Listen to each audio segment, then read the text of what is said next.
बिस्मिल्लाह इन्नल हम्दुलिल्लाह नहमदुहु व नस्तईनुहु व नस्तगफिरुह व नऊज़ु बिल्लाहि मिन शुर्रि अनफुसिना व मिन सय्यिआति अअमालिना मन यहदिहिल्लाहु फला मुदिल्ल लहु व मन युद्लिल फला हादिय लहु व अशहदु अन ला इलाहा इल्लल्लाहु वहदहु ला शरीका लहु व अशहदु अन्न मुहम्मदन अब्दुहु व रसूलुहु अम्मा बाद फ़इन्न खैरल हदीसि किताबुल्लाह व खैरल हदी हदी मुहम्मदिन सल्लल्लाहु अलैहि वसल्लम व शर्रल उमूरि मुहदसातुहा व कुल्लु मुहदसातिन बिदअह व कुल्लु बिदअतिन दलाला व कुल्लु दलालतिन फिन्नार।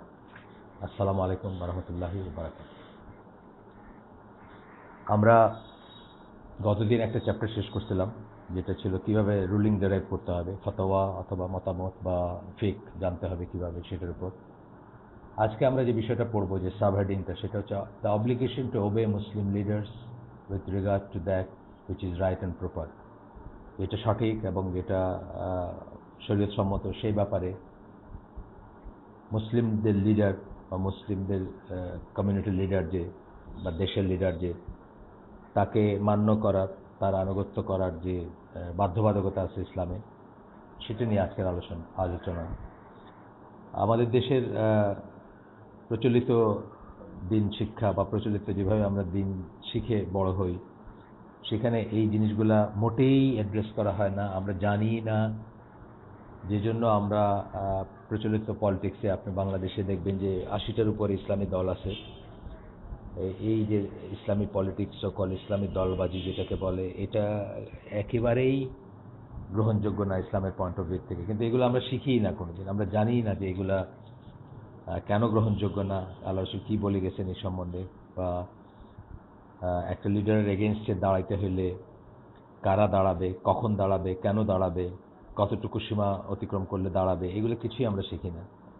আমরা প্রচলিত পলিটিক্সের মতোই ইসলামী দলের নাম দিয়ে একটা ফ্ল্যাগ থাকে, গঠনতন্ত্র থাকে, আমরা হরতাল মিছিল করি, গাড়ি পোড়াই, রাস্তা অবরোধ করি, যেগুলো ইসলামে একেবারেই না জায়েজ ব্যাপার আর কি। এগুলো বলবে যে আমি গণতন্ত্র বিরোধী কথা বলতেছি, কিন্তু আসলে এগুলো না জায়েজ।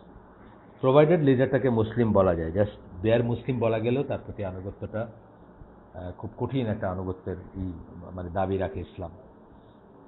আমি আগেও বলছি বোধহয় আপনাদের, যে ইসলামের 3টা আনুগত্য নেক্সট টু গড আর কি। একটা হচ্ছে রুলার, যে মুসলিম রুলার, তার আনুগত্য প্রজাসাধারণের জন্য বা গণসাধারণের জন্য। আর একটা হচ্ছে বাবা মায়ের আনুগত্য সন্তানদের জন্য। আর আরেকটা হচ্ছে ওয়াইফদের জন্য হাজব্যান্ডের আনুগত্য। এই জিনিসগুলো খুব কঠিনভাবে ইসলামে, মানে এই অর্ডারগুলো মেনটেন করা হয়, কিন্তু আমরা এগুলো কোনোটা সম্বন্ধে ভালো করে পড়ি না বা জানি না বা জ্ঞান অর্জন করি না। এগুলোর সীমা কতটুকু, কতক্ষণ পর্যন্ত আনুগত্য থাকবে ইত্যাদি, এগুলো আমরা পড়ি না বা এগুলো আমরা শিখি না, শিখে বড় হয় না। যাই হোক, আজকের ব্যাপারটা তাইলে the obligation two ওবে Muslim leaders with regard to that which is right and proper, যেটা সঠিক সেটার ব্যাপারে মুসলিম কে মানতে হবে, মানে মানার যে বাধ্যবাধকতা, সেটা সম্বন্ধে এখানে বলতেছেন যে one of the basic principles of the আকিদা অফ দ্য রাইটিয়াস সালাফ, মূলনীতি, আকিদার মূলনীতি। আমরা কিন্তু আকিদার প্রায়োগিক দিকটা পড়তেছি, যে জীবনে এটাকে কিভাবে রিলেট করবো এবং জীবনে এটার প্রয়োগটা কি। তো আহলে সুন্নাহ জামার আকিদার মূলনীতি বা আকিদা যে আমরা শিখলাম, তার মূলনীতি হচ্ছে is that they believe it is obligatory to obey Muslim leaders with regard to that which is right and proper, al maruf যেটাকে বললাম, so long as they do not enjoin sin, যতক্ষণ পর্যন্ত তারা আমাদেরকে পাপ কর্মে অর্ডার করতেছে না, ততক্ষণ পর্যন্ত তাদের মানার বাধ্যবাধকতা আমাদের উপর যে আছে, সেটা সম্বন্ধে আজকের আলোচনা। এবং আলোচনা যাওয়া মনে করে যে আমরা বাধ্য তাদেরকে মানতে, যতক্ষণ তারা পাপ কর্মের আদেশ দিচ্ছে না। একটা উদাহরণ আমি দিচ্ছি কিনা আপনাদের জানি না, আগে আপনার এই যে তিউনিশিয়ার প্রেসিডেন্ট ছিলেন একসময়, হাবিব বারগুইবা, মারা গেছেন, খুব সম্ভবত মারা গেছেন। প্রেসিডেন্ট তো নাই, সেটা শিওর, মারাও গেছেন যতদূর আমার জানা।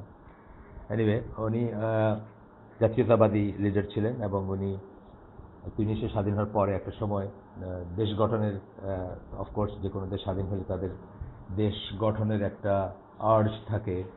তো উনি তাদের ন্যাশনাল টেলিভিশনে বললেন যে দেশ গঠনটা হচ্ছে এক ধরনের জিহাদ, আর জিহাদের সময় রোজা রাখতে হয় না, রমাদান মাসে আর কি টেলিভিশন প্রোগ্রামটা হচ্ছে। বলে সবাই সামনে এক গ্লাস শরবত নিয়ে খাইলেন দিনের বেলা এবং বললেন, এই দেখো আমি রোজা না, তোমরাও রোজা রাখবা না, দেশ গঠনের কাজে আত্মনিয়োগ করো। এই যে কথাটা বললেন উনি, এই কথাটা মানার অব্লিগেশন কারণ নাই, মানে এই কথাটা মানতে কেউ বাধ্য না। কারণ কি, এই কথাটা ইসলাম বিরুদ্ধ, আল্লাহ বিরুদ্ধ কথা এবং নিজের মন গড়া কথা। আমরা মদিনার গঠন বলেন বা ইসলামী রাষ্ট্রগুলো যখন ফরমেটিভ স্টেজে ছিল তখন অনেক বেশি দেশ গঠনের কাজ ছিল, কিন্তু কেউ রোজা রাখেন নাই, এটার অজুহাতে আমার জানা নাই বা আমরা শুনি নাই কখনো। জিহাদ, প্রপার জিহাদ যেটা, সত্যিকার যুদ্ধ যেটা, সেখানে এক্সামশন আছে বা সফরের সময় আছে, সেটা আমরা সবাই জানি। আচ্ছা, এরপরে বলতেছেন যে if they enjoy sin then it is not permissible to obey them in that, but they must still be obeyed with regard to what is right and proper in matters other than sin. তারা যদি আমাদেরকে পাপ কর্মে আদেশ করেন তাহলে সেখানে আমাদের কোনো নাই, মানে তাকে মানার কোনো কারণই নাই, তাকে মানব না আমরা সেখানে সেই পাপ কর্মের ব্যাপারে। কিন্তু ওই একই লোককে অন্যান্য যে জিনিসগুলো সে প্রপার বলবে সেখানে আমাদের মানতে হবে। একই কথা বাবা মার বেলায় প্রযোজ্য, একই কথা হাজব্যান্ডের বেলায় প্রযোজ্য। মানে যে তিনটে জায়গায় আল্লাহ হায়েস্ট আনুগত্যের কথা বলছেন, সেই তিনটে জায়গাতেও আল্লাহ বিরুদ্ধ কোনো কিছু করা যাবে না বা আল্লাহ বিরুদ্ধ কোনো কিছু মানতে বাধ্য না। অফকোর্স ফোর্স করলে সেটা অন্য জিনিস। আমার মাথায় এখন পিস্তল ধরে যদি বলে, সেই ক্ষেত্রে আমার ইমান ডিনাউন্স করা বা রিনাউন্স করারও আছে, মানে জায়েজ আছে। আমাকে যদি বলো তুমি আর মুসলমান না, নজবিল্লাহ, এটা যদি মাথায় বন্দুক ধরে বলে, আমি যদি তখন বলি আর ভিতরে যদি আমার ইমান থাকে, আমি ওকে আর কি, মানে ঠিক অনুযায়ী বা আল্লাহ রাসূলের কথা অনুযায়ী, কোরআনের কথা অনুযায়ী বা কোরআনের অনুশাসন অনুযায়ী। যাই হোক, এখন আমরা সূরা নিসার 59 নম্বর আয়াত পড়ব। এই আয়াতটা আপনার খুব ফেমাস এবং খুব ওয়াইডলি কোটেড আয়াত। এই আয়াতে আল্লাহ বলেন, হে বিশ্বাসীগণ, ওবে আল্লাহ অ্যান্ড ওবে দ্য মেসেঞ্জার। আপনার খেয়াল করবেন আয়াতটা, এটা নিয়ে বোধহয় আমরা কথা বলছি কিনা জানি না। এই আয়াত নিয়ে একটা হালাকা করব আমরা একদিন কোনো এক সময়, এটা খুব ইম্পর্ট্যান্ট একটা আয়াত। এটা হচ্ছে মাযহাবের বিরুদ্ধে, মাযহাবের বাধ্যবাধকতা, মাযহাব মানা ফরজ, মাযহাবের অন্ধ অনুকরণ, এইসবের বিরুদ্ধে সবচেয়ে স্ট্রং দলিল হচ্ছে এই আয়াতটা। অথচ এই আয়াতটাকেই মাযহাবের পক্ষে দলিল হিসাবে ব্যবহার করেন যারা অন্ধ অনুকরণ করতে চান মাযহাবের বা মাযহাবী ইমামের। এটা বড় আয়রনিক্যাল একটা কথা যে কোরআনের আয়াত দিয়েই, একই আয়াত দিয়ে আপনার আমাদের একজন আলেম আছেন, উনি বলেন যে আয়াত তো ঠিক আছে কিন্তু তফসির জাল।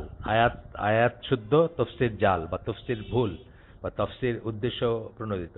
আপনারা জানেন আলী রাদিয়াল্লাহু আনহুকে খারিজিরা কিন্তু তার বিরুদ্ধে বিদ্রোহ করার সময় যে আয়াতটা বলতো সেটা হচ্ছে যে ইনিল হুকমু ইল্লা লিল্লাহ, মানে আল্লাহ ছাড়া আর কারো কোনো হুকুম নাই আর, বা কারো কোনো বিচার নাই, কারো কোনো জাজমেন্ট নাই। কথাটা কিন্তু ঠিক, কোরআনের আয়াত, কিন্তু তারা এটাকে রং ভাবে প্রয়োগ করছে।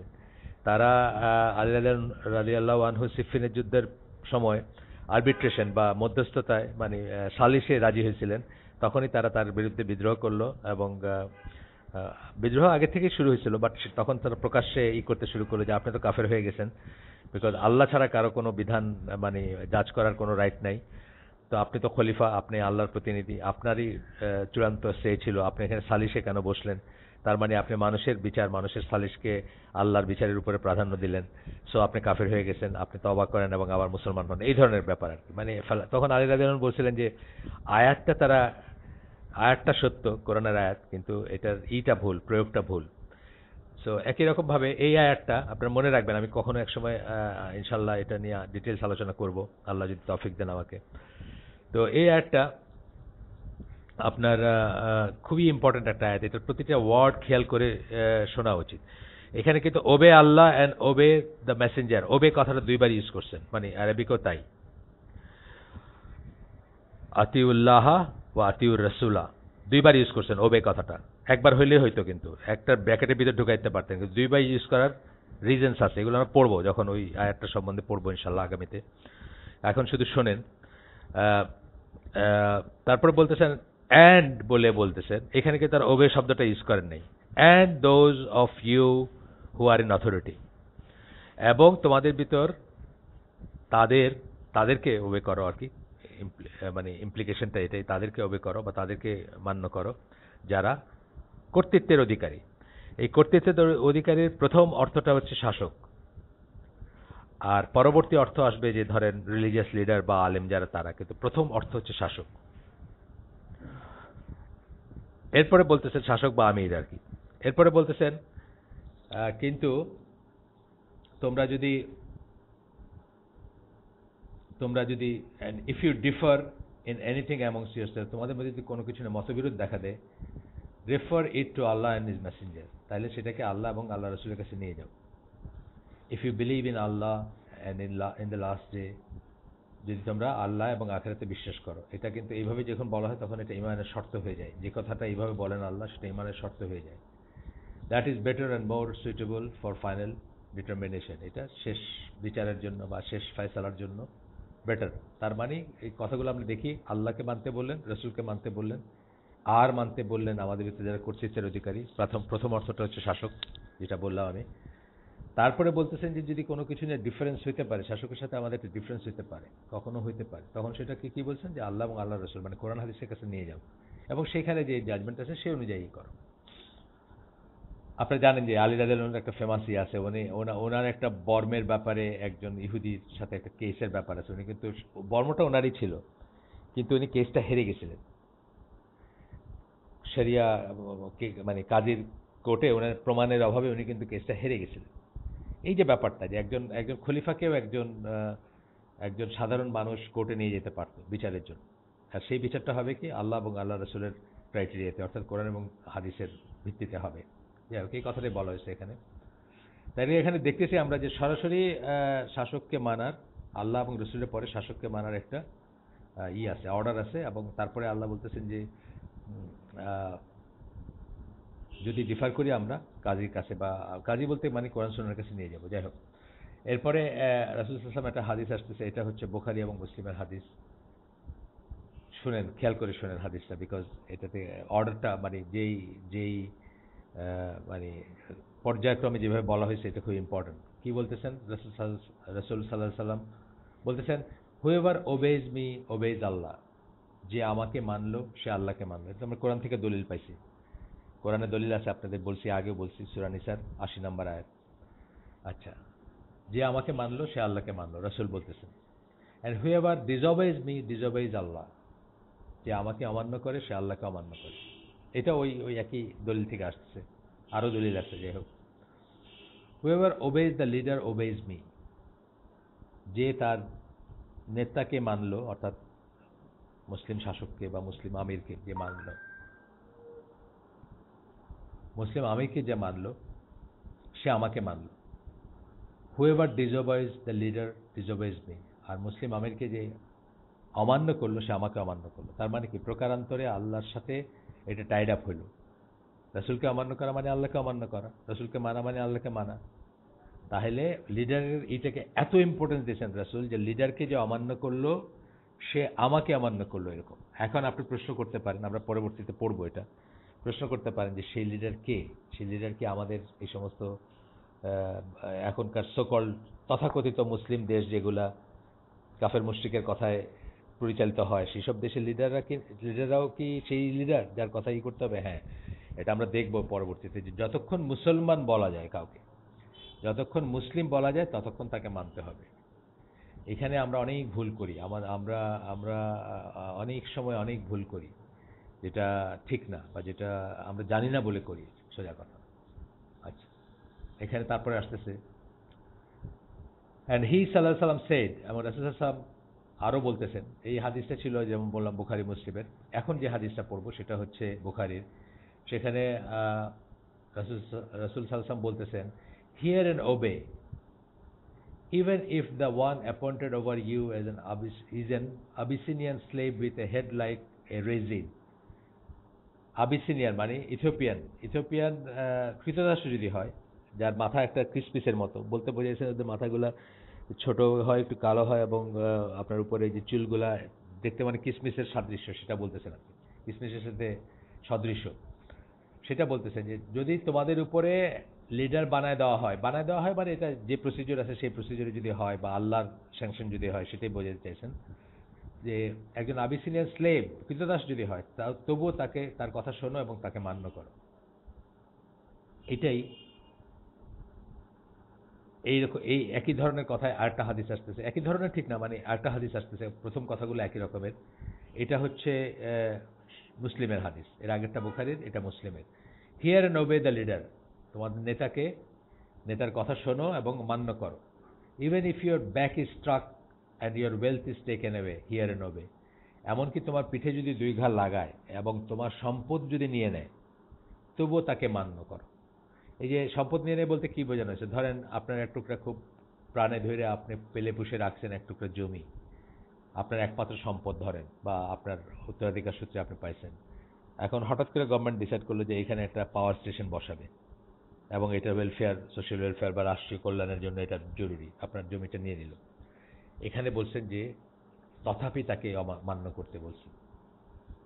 আপনার পিঠে যদি দুই ঘা লাগায়, অন্য হাদিসে আসছে যে এরকম যদি তোমার পিঠে দুই ঘা লাগায় বা তোমার নিয়ে নেয়, তোমার রাইট হরণ করে, এটা তার রাইট, মানে তোমার সম্পদ নিয়ে নেয়, তাকে দিয়ে দেবে, এটা তার রাইট। সে মানে গণসাধারণের যে কোনো সম্পদ অধিগ্রহণ করতে পারে যদি রাষ্ট্রীয় প্রয়োজন হয় বা দেশের প্রয়োজন হয় বা জাতির প্রয়োজন হয়। কিন্তু তোমার অধিকার, তোমাকে যে জুলুম যদি করে থাকে সেটা তুমি আল্লাহর কাছে রাখো, তুমি আল্লাহর কাছে সেটা রিকার চাও, প্রতিকার চাও। এটাও আসবে দেখবেন, মানে এরপরে আমরা পড়বো, এখানেই হয়তো আসবে বা অন্যত্র পড়বো আমরা।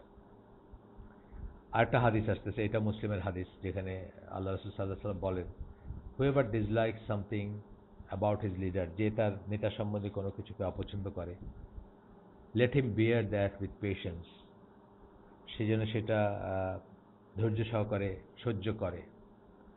For there is no one who rebels against the leader in the slightest and dies in that state, এমন কেউ নাই, কেন বলতেছেন আল্লাহ রাসূল কথাটা, কেননা এমন কেউ নাই যে তার নেতার এগেনস্টে বিদ্রোহ করে, সামান্যতম বিদ্রোহ করে এবং ওই অবস্থায় মারা যায়, but he has died the death of জাহিলিয়া, তাহলে তার সেই মৃত্যুটা হবে কিসের মৃত্যু? জাহিলিয়াতের মৃত্যু, অর্থাৎ ইসলাম পূর্ব সময়ে মানুষের যেরকম মৃত্যু। বলতে গেলে বোঝাচ্ছেন যে ইসলাম পূর্ব সময়ে ওখানে কোনো মানে আনুগত্যের সিস্টেম ছিল না, কোনো গভর্নেন্সের সিস্টেম ছিল না, শাসকের প্রতি আমিরের প্রতি আনুগত্যের কোনো বিষয় ছিল না। সেই সময় যেরকম মানে একটা ফেথলেস অবস্থায় মরা যেরকম, সেরকম একটা মৃত্যু বরণ করলো সে, ইমানবিহীন মৃত্যু। একদম সরাসরি কাফের বলে দেন নাই, কিন্তু মৃত্যুটা হচ্ছে জাহিলিয়াতের মৃত্যু, জাহিলিয়াতের সময়কার মৃত্যু, ইসলাম পূর্ব সময়কার মৃত্যু। আচ্ছা, এরপরে বলতেছেন তার মানে খুব কঠিন কথা যে মানে বিদ্রোহ করা যাবে না শাসকের বিরুদ্ধে, এবং সেই অবস্থায় মরা যাবে না, মিনিং মানে বিদ্রোহ করলে তওবা করবে এবং আবার করবে, মানে তার কাছে বায়াত নিবে বা যাই হোক সেটা, তাকে বলতেছেন ধৈর্য ধারণ করতে, আমাদেরকে বলতেছেন ধৈর্য ধারণ করতে। আমরা অনেক কিছু অপছন্দ করবো, সেটাও কিন্তু বলে দিচ্ছেন আল্লাহ রাসূল সাল্লাল্লাহু আলাইহি ওয়াসাল্লাম, যে আমরা পরেও আমরা দেখবো অন্য হাদিসে যে আমরা যে তার সময়ের পরে খোলাফায়ে রাশিদিনের পরে পরবর্তী যত সময়তে আমরা দূরে যাব সেই সময় থেকে, তত আমরা অনেক কমপ্লিকেটেড সিচুয়েশনে পড়বো, অনেক কিছু আমরা তাদের অপছন্দ করব শাসকদের, এবং তথাপি বলতেছেন যে আনুগত্যের কথা বলতেছেন। আচ্ছা, আমরা তো এটা পড়লাম মানে হাদিসগুলা। এখন আপনাদের এই নিয়ে মানে আকিদার বইতে বা ইসের বইতে সবসময় দেখবেন এই নিয়ে এক্সপ্লেনেশন আছে, এটা নিয়ে চ্যাপ্টার আছে, এটা নিয়ে আছে, কারণ এটা একটা ওয়াজিব ব্যাপার বা ফরজ ব্যাপার আনুগত্য করাটা। আলোচনা জামা believe that prayers including Friday Eid prayers should be offered behind the leaders, and that Muslims should enjoin what is good, forbid what is evil, engage in jihad and perform hajj under the leadership, whether they are righteous or evildoers. তারা যদি সৎকর্মশীল হয় তাইলে, তারা যদি গুনাহগার হয়, ইভিলডোয়ার্স, জালিম, তাহলেও শাসকদের কথা বলতেছে, তাদের পেছনে আমরা জুমার নামাজ, ঈদের নামাজ পড়ব। তারা ঈদের নামাজ, জুমার নামাজের খতিব বা আমির যাই বলেন, তাদের আন্ডারে আমরা হজ করব, অর্থাৎ তারা হজের আমির। তারা যেভাবে, তারা নিজেরা হয়তো সবসময় যাবে না, তারা তো কাউকে ডেজিগনেট করে দেবে, কিন্তু এটা হচ্ছে তার প্রাপ্য। এবং জিহাদ, যদি জিহাদ হয়, জিহাদ সিচুয়েশন হয়, তাদের আনুগত্যে, তাদের আন্ডারে আমরা জিহাদ করব। তার মানে দেখেন, শেষ কথাটা খুব ইম্পর্টেন্ট, তারা রাইটিয়াস হোক বা ইভিলডোয়ার্স হোক, তারা সৎকর্মশীল খুব হইতে পারে, ওমর বিন আব্দুল আজিজের মতো বা ওমর রাদিয়াল্লাহু মতো, আবার হাজ্জাজ বিন ইউসুফের মতো অত্যাচারী হইতে পারে। আপনারা জানেন যে হাজ্জাজ বিন ইউসুফের মতো এরকম অত্যাচারী শাসকের বিরুদ্ধেও আবদুল্লাহ ইবনে ওমর বা আমাদের মানে সবচেয়ে ভালো মুসলিম যারা ছিলেন তারা কিন্তু তাকে শাসক মেনে নিচ্ছেন, বিকজ এই এই ক্রাইটেরিয়াতে সে ডিসকোয়ালিফাই করে না যতক্ষণ তাকে মুসলিম বলা যাবে। আর আর কি বলতেছেন তারপরে, Muslims should pray for them, আমাদের উচিত তাদের জন্য দোয়া করা, to be guided and made steadfast, they should be sincere towards them so long as they appear to be good. এবং তারা যদি তাদেরকে যদি আমার ভালো মনে হয় তাহলে তাদের প্রতি আমাদের বিশ্বস্ত থাকা উচিত এবং তাদের জন্য দোয়া করা উচিত। It is haram to rise up in arms against them if they do something against Sharia that is less than kufr. কুফরের চেয়ে কম যদি তারা অনেক কিছু করতে পারে, শরিয়ার বিরুদ্ধে অনেক জিনিস করে, ধরেন মোহাম্মদ বিন সালমান এখন সৌদি আরবে, তাকে নিয়ে কত রকম কথা শোনা যাচ্ছে, তার সময় এটা হচ্ছে ওইটা হচ্ছে, কিন্তু এটা কুফরের চেয়ে কম যদি হয় তাইলে কি হবে, তার এগেনস্টে দাঁড়ানো যাবে না, তার এগেনস্টে মানে কথা বলা যাবে না। আর এমনিতেও যেটা বিদ্রোহ করা যাবে না, মোট কথা আর কি। আর এমনিতেও শাসককে ইসলাহ করা যায় আছে, শাসককে আপনি পরামর্শ দিবেন, তাকে করবেন, সাবধান করবেন, তাকে ভয় দেখাবেন, আল্লাহর ভয় দেখাবেন, এই সব ঠিক আছে, কিন্তু এগুলো করতে হবে গোপনে, এগুলা করা যাবে না আপনার। তাকে বেইজ্জত করে প্রকাশ্যে নিউজ পেপারে লিখলেন, এখানে চিকা মারলেন, ওয়ালে পোস্টার লাগাইলেন বা এই ব্যঙ্গচিত্র আঁকলেন, এগুলো করা যাবে না। And the Muslims should bear with patience because the Prophet ﷺ has commanded us to obey them so long as they do not enjoin sin. এবং আমাদের ধৈর্য সহকারে তাদেরকে সহ্য করা উচিত, যে কারণে রাসূল সাল্লাল্লাহু আলাইহি ওয়াসাল্লাম বলছেন তাদেরকে মেনে চলতে, যতক্ষণ তারা কোনো সরাসরি পাপের আদেশ দিচ্ছে না, পাপ কর্মের জন্য করতে আদেশ দিচ্ছে না, ততক্ষণ তাদেরকে মানতে হবে। So long as they do not commit acts of blatant কুফর, এবং মানে একদম নির্ভেজাল কুফরের কোনো কাজ যতক্ষণ না করে ততক্ষণ তাদেরকে মেনে চলতে হবে। এবং বলতেছেন যে Muslim should refrain from fighting at times of ফিতনা and they should fight those who want to split the উম্মাহ after it has been united. কোনো একটা ফিতনার সময় মুসলিমরা যুদ্ধ করবে না, যুদ্ধ বা মারামারি থেকে বিরত থাকবে, সরে থাকবে সেটা থেকে, এবং তারা যে কেউ যে এই উম্মাকে বিভক্ত করতে চাবে তার এগেনস্টে তারা যুদ্ধ করবে প্রয়োজনে আর কি।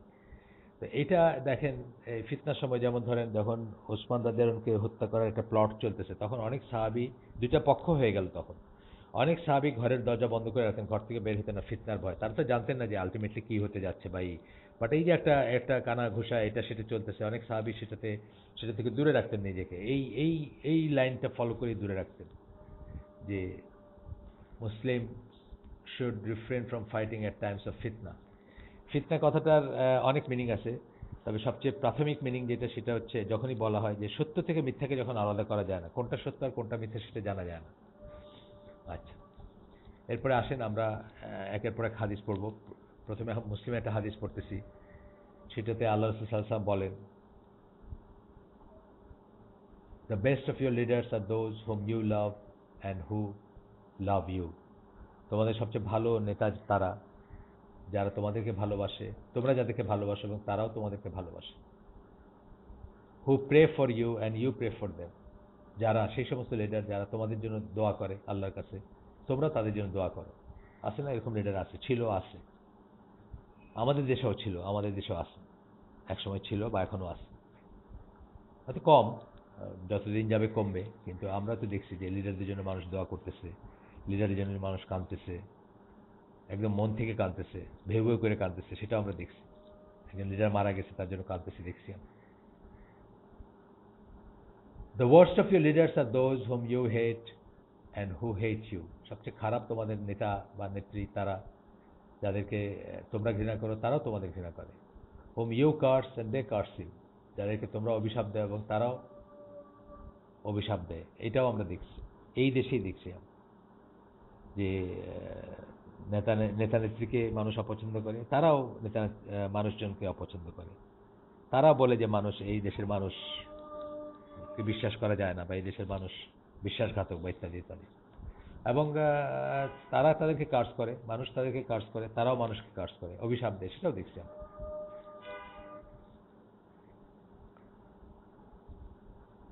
পাকিস্তান, আমি বিশেষ করে ধরেন পাকিস্তান আমল থেকে, পাকিস্তান যখন ভাঙে তখন আমার বয়স 15-16 এরকম, মানে ক্লাস 10-এ পড়ি। পাকিস্তান যখন মানে বাংলাদেশ যখন স্বাধীন হয় সেই সময়টা, এইটা তো আগের তো একটা সময় ধরেন 15 বছর বয়স যথেষ্ট বুদ্ধির হয়েছে, তখন পাকিস্তানি লিডারদেরও দেখছি, দুই ক্যাটাগরি দেখছি। পাকিস্তান লিডারদের আমার মনে আছে যে আমরা তখন ছোট, বাংলাদেশের একজন গভর্নর ছিলেন আজম খান। যদিও উনি পাকিস্তানি ছিলেন, যদিও উনি নন বেঙ্গলি ছিলেন, উর্দু স্পিকিং ছিলেন, হোয়াট এভার, কিন্তু ওনাকে এখানকার মানুষ খুবই পছন্দ করতো, বিকজ কোথাও একটা জাস্টিসের ছিল। কেন করতো আমার তো ডিটেলস মনে নেই, কিন্তু আমার মনে আছে যে আমাদের আশেপাশে যারা ছিলেন, মুরব্বী যারা ছিলেন, তারা তাকে খুব প্রেস করতেন। পরবর্তীতে আমরা দেখলাম আইয়ুব খান, তাকে এক ধরনের মানে মিক্সড ছিল। ইয়াহিয়া খান তাকে তো সবাই একদম অপছন্দ করতো, বা এরকম বলতেছে, মানে ভ্যারিয়েশন আছে। যাই হোক, এখন বলতেছেন যে, এরপরে বলতেছেন যে ইট ওয়াজ সেড মানে কারা বললেন? সাহাবীরা বললেন না? ও মেসেঞ্জার অফ আল্লাহ, হে আল্লাহ রসুল, should be not use the sword against them, আমরা কি আমাদের তরবারি ব্যবহার করবো না বা বের করবো না তার এগেনস্টে? তরবারি দিয়ে সেটেল করবো না, মানে যখন দেখবো যে তারা মানুষকে অপছন্দ করে, মানুষ তাদের অপছন্দ করে, তারা মানুষকে অভিশাপ দেয়, মানুষ তাদেরকে অভিশাপ দেয়। কিছুটা ধরেন হাজ্জাজ বিন ইউসুফের সময়টা যেটা বলি, মদিনা শাসক ছিলেন, খুব অত্যাচারী ছিলেন, সাধারণ মানুষরা হয়তো অনেক সময় বুঝতেন না, তারা হয়তো তাকে অভিশাপ দিতেন বা তার এগেনস্টে তাকে গালিগালাজ করতেন, অথবা তিনিও হয়তো মানুষকে সেরকমই করতেন না। তখন আল্লাহ রাসূল কি বললেন সেটা ইম্পর্টেন্ট কথা। He said no, so long as they establish regular prayer among you, না, ততক্ষণ পর্যন্ত না যতক্ষণ তারা সালাত কায়েম করে, তোমাদের মাঝে সালাত কায়েম করে। If you see your leaders doing something that you dislike, then hate the action, but do not break your allegiance. তুমি যদি দেখো যে তোমার নেতা বা তোমার আমির এমন কিছু করতেছে যেটা অপছন্দনীয়, তাহলে সেই অ্যাকশনটাকে ঘৃণা করো, কিন্তু আনুগত্য প্রত্যাহার করো না। অর্থাৎ মানে তার স্টিল তার আনুগত্য করো, তাকে মেনে চলো। আপনাদের হয়তো কখনো আমরা পড়বো এটা, যে এখন আইসিডিতে হালাকায় পড়তেছি আমরা, খারেজিদের ব্যাপারে পড়তেছি। খারেজি বলে যাদেরকে আর কি, যারা ধরেন রাসূল সাহেব যাদেরকে বলছেন যে পাইলেই হত্যা করতে, অফকোর্স পার্সোনালি হত্যা না, সেটা রাষ্ট্রীয় পর্যায়ে রাষ্ট্রীয় ইসের মাধ্যমে হবে সেটা, বা যাদেরকে জাহান্নামের কুকুর বলছেন, সেই খারেজি কথাটাই আসলে খুরুজ থেকে। খুরুজ মানে বের হয়ে যাওয়া, এবং খুরুজ ফ্রম হোয়াট? শাসকের আনুগত্য থেকে বের হয়ে যাওয়া। এটাকে অত্যন্ত নেগেটিভলি দেখা হয় ইসলামে। আমরা পড়ি না, আমরা জানি না, সেই জন্য আমরা জিন্দাবাদ দেই, আমরা গাড়ি পোড়াই, আমরা রাস্তা ব্লক করি। এগুলা ইসলামের কোনো ইসের প্রতিকার না। আচ্ছা, রাসূল সাল্লাল্লাহু আলাইহি ওয়াসাল্লাম আরেকটা হাদিস পড়বো, অলমোস্ট সিমিলারই, কিন্তু দেখেন এটা আরো ইন্টারেস্টিং, যে মানে জ্ঞানের দিক, এটা মুসলিমের হাদিস। এটাতে কি বলতেছেন? There will be appointed over you rulers, রাসূল সাল্লাল্লাহু আলাইহি ওয়াসাল্লাম বলতেছেন তোমাদের উপরে এমন শাসক প্রতিষ্ঠিত করা হবে, অর্থাৎ আল্লাহর ইচ্ছায় বা যেভাবে হোক হবে আর কি। এটা প্যাসিভ ইসে বলতেছেন তিনি। Some of whom you will like and others whom you'll dislike, কাউকে তোমরা পছন্দ করবা, কাউকে তোমরা অপছন্দ করবো। The one who dislikes what they do will be free of blame, the one who denounces that will be safe, তারা যদি খারাপ কাজ করে, সেটা যদি কেউ অপছন্দ করে, মনে মনে অপছন্দ করে, সে তাও ব্লেম থেকে, মানে তার কোনো দোষ থাকবে না। The one who denounces that will be safe, আর যে সেটাকে প্রতিবাদ করবে দাঁড়ায়, সে সেফ থাকবে। But the one who approves of what of that and follows them, কিন্তু একটা খারাপ কাজ যখন শাসক করবে, সেটাকে যে অ্যাপ্রুভ করবে এবং সেটার যে অনুসরণ করবে, will be in peril, সে ধ্বংস হয়ে যাবে। They said, O messenger of Allah, should we not fight them? They বলতে সাহাবীরা বললেন, হে আল্লাহ রসুল, আমরা কি তার সাথে যুদ্ধ করব না, তাকে মোকাবেলা করব না? He said, no, not so long as they pray, না, যতক্ষণ পর্যন্ত তারা সালাত আদায় করে। এই হাদিসটা দেখেন আরো ইন্টারেস্টিং এই কারণে যে প্রথম হাদিসটাতে সিমিলার কথাতে, প্রথম হাদিসটা কি বলছিলেন যে যতক্ষণ সে তোমাদের ভিতরে সালাত কায়েম করে, এখানে কিন্তু বললেন যে যতক্ষণ সে বা তারা, লিডারদের কথা বললেন, তারা সালাত আদায় করে, অর্থাৎ নামাজ যতক্ষণ পড়ে। যদি আমরা জানি যে একটা শাসক নামাজ পড়ে, ততক্ষণ পর্যন্ত তাদের এগেনস্টে সশস্ত্র বিদ্রোহ করা বা দাঁড়ানো জায়েজ নাই।